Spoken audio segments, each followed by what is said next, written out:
नमस्कार, मैं हूं हरिंद्र जी और आप देख रहे हैं गांव तक लाइव। साथियों, हम आज आपको एक ऐसी खबर दिखाने जा रहे हैं जो शायद आपने पहली बार सुना होगा आपने कि देवताओं की तो पूजा होती है लेकिन राक्षसों की भी पूजा होती है। हाँ, तो ठीक सुना आपने। केदार घाटी में एक ऐसा ही गांव है जहां राक्षसों की पूजा होती है और आज हम आपको बताते हैं। क्या आपने सुना है कि राक्षसों की पूजा होती है? नहीं सुना तो आज हम आपको सुनाते हैं कि कहाँ होती है राक्षस बाणासुर की पूजा। तो लो, आज हम आपको बताते हैं कि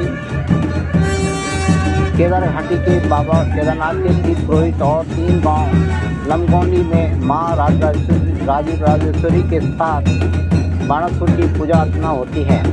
15 दिन के देवरा यात्रा पर माँ राजेश्वरी और बाणासुर केदारनाथ और बद्रीनाथ की यात्रा पर निकले हैं। शिव के मानस पुत्र के रूप में पूजा जाता है बाणासुर को। केदारनाथ के तीर्थ पुरोहितों के गांव लमगोंडी में इष्ट देव के रूप में पूजे जाते हैं बाणासुर। माँ राजेश्वरी और बाणासुर निकले इस बार देवरा यात्रा पर केदारनाथ और बद्रीनाथ धाम। शिव के मानस पुत्र के रूप में पूजा जाता है बाणासुर को।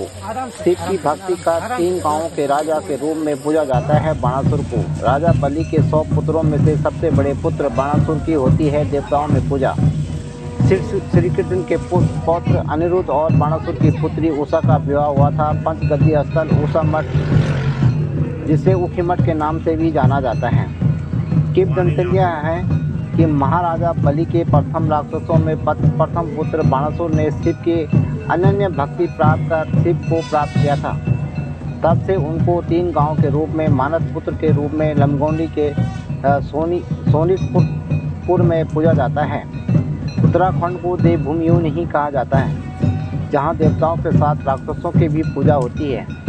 बस राक्षसों द्वारा भी जब भगवान शिव और पार्वती की घोर तपस्या की गई, जिस प्रकार शिव और पार्वती के प्रथम पुत्र गणेश और कार्तिक की पूजा की जाती है, ठीक उसी प्रकार शिव के मानस पुत्र के रूप में राजा बलि के पुत्र राजा महाराजा बाणासुर और माँ राजेश्वरी की कृपा से यहाँ पे इनकी पूजा की जाती है। स्थानीय ग्रामीण कहते हैं कि हम सब पर कृपा बनाए रखे, ऐसी प्रार्थना क्षेत्रीय जनता करती है।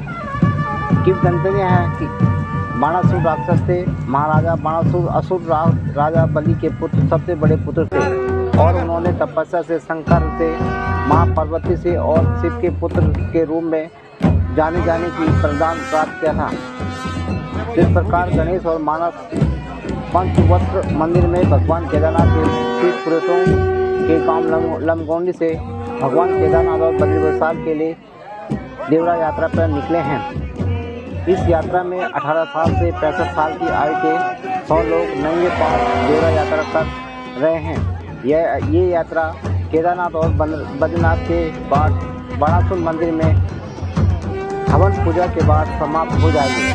तो इस प्रकार आपने देखा कि किस प्रकार से उत्तराखंड के देवभूमि में रुद्रप्रयाग के लमगोंडी गांव में भगवान बाणासुर और राजेश्वरी माता का देवरा यात्रा चल रही है और इस देवरा यात्रा में राजेश्वरी और बाणासुर की पूजा अर्चना की जाती है और स्वयं केदारनाथ और बद्रीनाथ की देवरा यात्रा पर निकले हैं।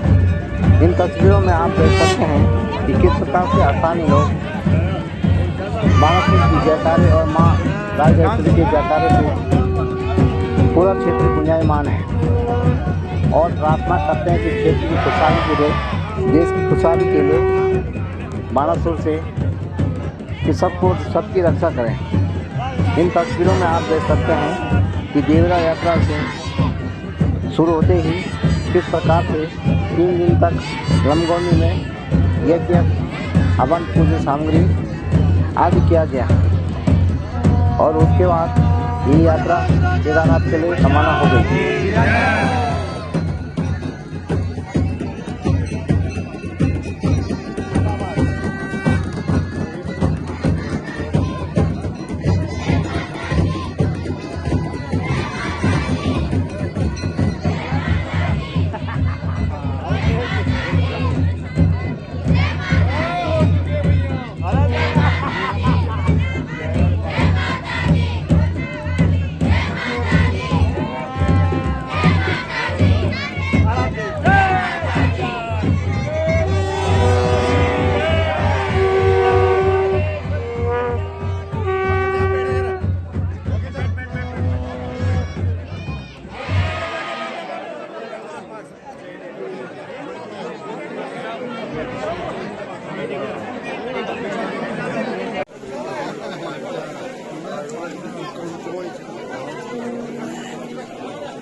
माँ भगवती राजराजेश्वरी भगवान बाणासुर सब दर्शनार्थियों की मनोकामना पूर्ण करेगी।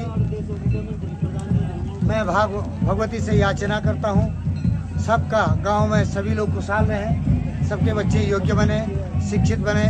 जो बाहर से हमारे यहाँ दूर दूर तक हमको ये प्रसारण या यात्रा देख रही है, उनके घर परिवार में भी माँ भगवती भगवान बाणासुर सुख समृद्धि रखे, आरोग्य रखे, उनके बच्चे योग्य बने, शिक्षित बने। और आज देश में जो परीक्षण हुआ है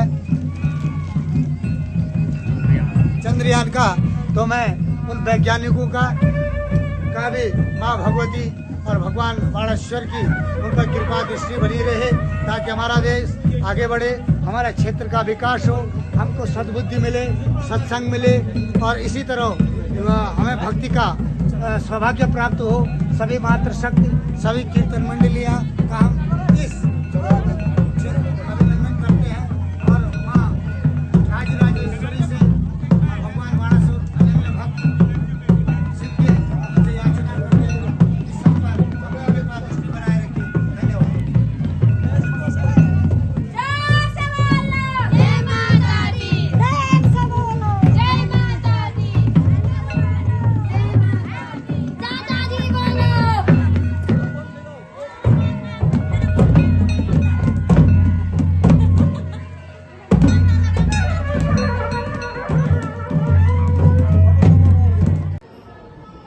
जय बाणासुर महाराज।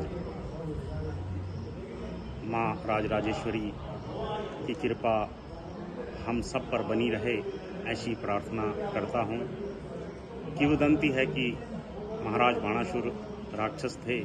इस बारे में मैं स्पष्ट कर देना चाहूँगा कि महाराज बाणासुर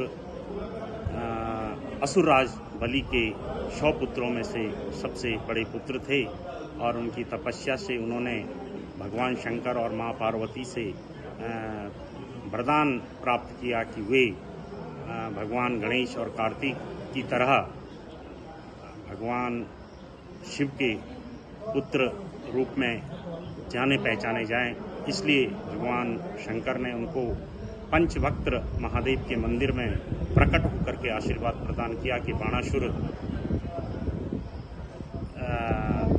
भगवान शंकर के मानस पुत्र के रूप में इस क्षेत्र में पूजे जाएंगे और उनकी राजधानी पंचवक्त्र महादेव मंदिर के 300 मीटर उत्तर दिशा में शोणितपुर गांव में स्थापित की और तब से बाणासुर को उस क्षेत्र का राजा घोषित कर दिया गया। उस दिन से बाणासुर को भगवान के रूप में केदारनाथ तीर्थ पुरोहितों के गांव लमगोंडी में पूजा जाता है और भगवान बाणासुर के रूप में पूजे जाते हैं, जो कि हमारे पूरे गांव के इष्ट देवता के रूप में भी प्रसिद्ध हैं। हालांकि वे राजा हैं और साथ में माँ राजराजेश्वरी का देवरा यात्रा इस समय लगभग 26 साल बाद ग्राम लमगोंडी से भगवान केदारनाथ और भगवान बद्री विशाल की यात्रा के लिए निकले हैं। और इस समय सबसे अच्छी बात यह है कि हमारे गांव के 18 वर्ष के युवा से और 65 वर्ष के बुजुर्ग व्यक्ति तक इस यात्रा में सम्मिलित हैं और 100 लोगों के द्वारा इस यात्रा को चलाया जा रहा है। इन 100 लोगों में सभी ने 15 दिन तक देवरा यात्रा का सफल संचालन करना है और नंगे पांव भगवान माँ राजराजेश्वरी व महाराजा बाणासुर की देवरा यात्रा को संपन्न करना है। दिनांक 6 सितंबर 2023 को जन्माष्टमी के अवसर पर यह यात्रा पूर्ण होगी और बाणासुर महाराज के मंदिर में हवन यज्ञ व माँ राजराजेश्वरी के मंदिर में हवन यज्ञ के उपरांत वापस अपने स्थान पर स्थापित किया जाएगा। जय बाणासुर महाराज की, जय माँ राजराजेश्वरी। जय माँ राजराजेश्वरी, जय बाणासुर महाराज की। आप सभी भक्तों को माँ राजराजेश्वरी की कृपा बने रहे।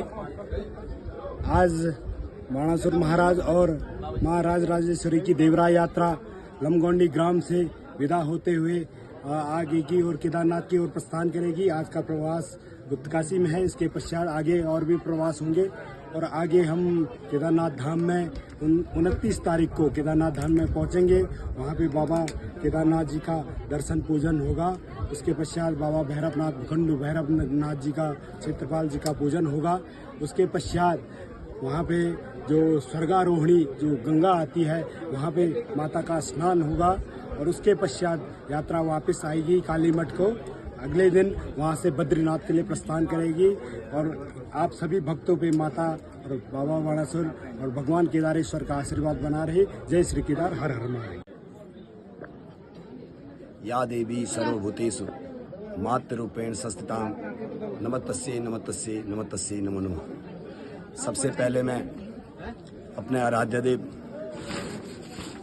बाणासुर महाराज और माँ राजराजेश्वरी की देवरा यात्रा का आज चतुर्थ दिवस और चतुर्थ दिवस के शुभ अवसर पर आज हमारा जो रात्रि का विश्राम होगा वो बाबा विश्वनाथ की नगरी गुप्तकाशी में होगा। हमारा जो 3 दिवसीय कार्यक्रम ग्राम सभा के अंतर्गत था, 21 तारीख को हमारी माँ राजराजेश्वरी की डोली और बाबा बाणासुर महाराज गांव में निकले और पूरे 3 दिवसीय ग्रामीण भ्रमण करते हुए और अंत में अपने आराध्य देव पंचविक्रम महादेव के दर्शन करते हुए आज हम अपने अभी तक अपने ग्राम सभा लमगोंडी के फलाण तोक में हैं। इसके पश्चात आज का जो हमारा इसके बाद का कार्यक्रम रहेगा, हमारे जो बाबा बाणासुर और माँ राजराजेश्वरी की जो डोली रहेगी वो यहाँ से पैदल लवारा घुत्तू और गुत्तू होते हुए गुप्तकाशी बाबा विश्वनाथ की नगरी में आज रात्रि विश्राम होगा। जैसे आपको विदित है कि बलि के 100 पुत्रों में से प्रथम पुत्र बाणासुर था जो कि शिव का अनन्य भक्तों में से एक थे। तो आज उनकी शोभाजो यात्रा चलेगी। उनका 17 दिवसीय जो कार्यक्रम है तो आज चतुर्थ दिवस के रूप में बाबा विश्वनाथ की नगरी में उनका विश्राम होगा। धन्यवाद। जय माँ राजराजेश्वरी, जय बाणासुर महाराज। जब हमारी ये पैदल दिव्य जो पैदल यात्रा चल रही है, जब ये केदारनाथ धाम में पहुंचेगी, वहां दर्शन पूजन अर्चन करने के बाद वहां से पैदल हमारी यात्रा फिर वापस माँ गौरी माई के स्थान तक पहुंचेगी और वहां से हम बाया बस और छोटी गाड़ियों से हमारी यात्रा बद्रीनाथ धाम के लिए प्रस्थान करेगी। रास्ते में पहले हम माँ दुर्गा माई के स्थान पे पहुंचेंगे, वहाँ माँ काली माई का जो है दर्शन पूजन करेंगे। तत्पश्चात हम उखी मठ पहुंचेंगे, जिसका कि प्राचीन नाम उषा मठ था। उषा मठ वो बाणेश्वर की पुत्र जो हमारे बाणासुर महाराज हैं उनकी पुत्री का नाम उषा था। और जैसे कि भाई स्कंद पुराण में, हरिवंश पुराण में, इन सब में उसका वर्णन है कि बाणासुर महाराज की जो पुत्री उषा थी वो अनिरुद्ध प्रद्युम्न कुमार जिनका नाम था, तो उनसे उनका प्रेम हो गया था। उन्हें सपने में जो है उनको देखा था कि अनिरुद्ध महाराज को सपने में देखा। तो सुबह जब वो उठी तो बिल्कुल विचलित सी हो रखी थी लेकिन प्रसन्न भी थी। तो उनकी एक बहुत प्रिय सखी थी चित्रलेखा नाम की, जो कि कुष्मांड राजा की जो है पुत्री थी। तो चित्रलेखा ने कहा, उषा क्या बात है, तो आज विचलित भी है और बहुत प्रसन्न भी लग रही है। तो उसने अपने सखी चित्रलेखा से बताया उषा ने कि कल रात स्वप्न में एक दिव्य राजकुमार मुझे दिखाई दिया कि जो बहुत बलिष्ठ सौष्ठव और साक्षात नारायण स्वरूप नजर आ रहा था, लेकिन वो है कौन? हे सखी, मैं उसे मिलना चाहती हूँ। तो चित्रलेखा को क्या थी, एक योग सिद्धि प्राप्त थी। तो चित्रलेखा ने योग सिद्धि के जरिए अनिरुद्ध को ढूंढ करके और उषा के सामने प्रस्तुत किया। तो उषा और अनिरुद्ध का वहीं से प्रेम प्रारंभ हो गया और वो उषा के महल में ही रहने लगे। जब वो उषा के महल में रहने लगे, कई दिन गुजर गए। जब प्रहरियों को पता चला कि अंदर उषा के साथ कोई रह रहा है, तो उन्होंने उसकी सूचना बाणासुर महाराज को दी। तो बाणासुर बहुत क्रोधित हो गए और क्रोधित होने के उपरांत बाणासुर ने एकदम से अनिरुद्ध पे आक्रमण कर दिया। आक्रमण करने के बाद उन्होंने अनिरुद्ध को सर्परास्त्र में बांध करके बंदी बना दिया।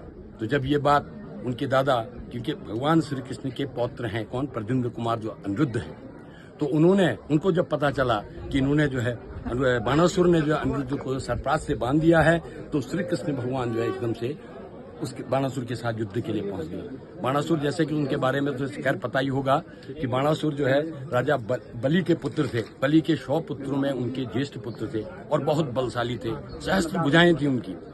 तो कृष्ण और बाणासुर का जो है युद्ध प्रारंभ हो गया। भगवान कृष्ण ने सुदर्शन चक्र से उनकी भुजाएं काटनी शुरू कर दी। जब उनकी भुजाएं काटनी शुरू कर दी तो भगवान बाणासुर ने अपने आराध्य देव, जो अपने उनके इष्ट देव हैं भगवान शंकर, उनका स्मरण किया, त्राहिमाम त्राहिमाम। तो भगवान शंकर स्वयं उस युद्ध के बीच में आकर के खड़े हो गए। जब वो बीच में आ गए तो भगवान श्री कृष्ण ने अपना सुदर्शन चक्र वापस ले लिया और भगवान से कहा कि देखो, बाणासुर महाराज का अहंकार था, ये बहुत भक्त है, बलशाली है, परम पराक्रमी है, आप इसे क्षमा कर दीजिए। तो बाणासुर महाराज को जो है भगवान कृष्ण ने क्षमा कर दिया और उसके बाद अनिरुद्ध और उषा का जो है विवाह संपन्न हो गया। तो वही उषा, जिसका कि प्राचीन नाम उषा मठ था, आज उखी मठ के नाम से सुप्रसिद्ध है। उसके बाद हमारी यात्रा वहां से चलते हुए चोपता होकर के, जहाँ की भगवान तुंगनाथ जी का, भगवान शिव का मंदिर है, उधर से होकर के हमारी यात्रा निकलेगी और गोपीनाथ जी के मंदिर गोपेश्वर से होकर के जोशी मठ, जहाँ की भगवान बद्रिकाश्रम जी की, नारायण जी की गद्दी है, नरसिंह जी का मंदिर है, वहां से होकर के हम लोग जो है बद्रीनाथ धाम जाएंगे, वहां से वसुधारा तक जाएंगे और फिर वापस हम वहां से अपने गुप्तकाशी और वापस 5 तारीख को अपने पैतृक गांव लमगोंडी में आकर के वहां पे हवन होगा, भंडारा होगा, पूरे क्षेत्र को भंडारा कराया जाएगा। उसके बाद हमारी यात्रा का समापन होगा। जय भोलेनाथ।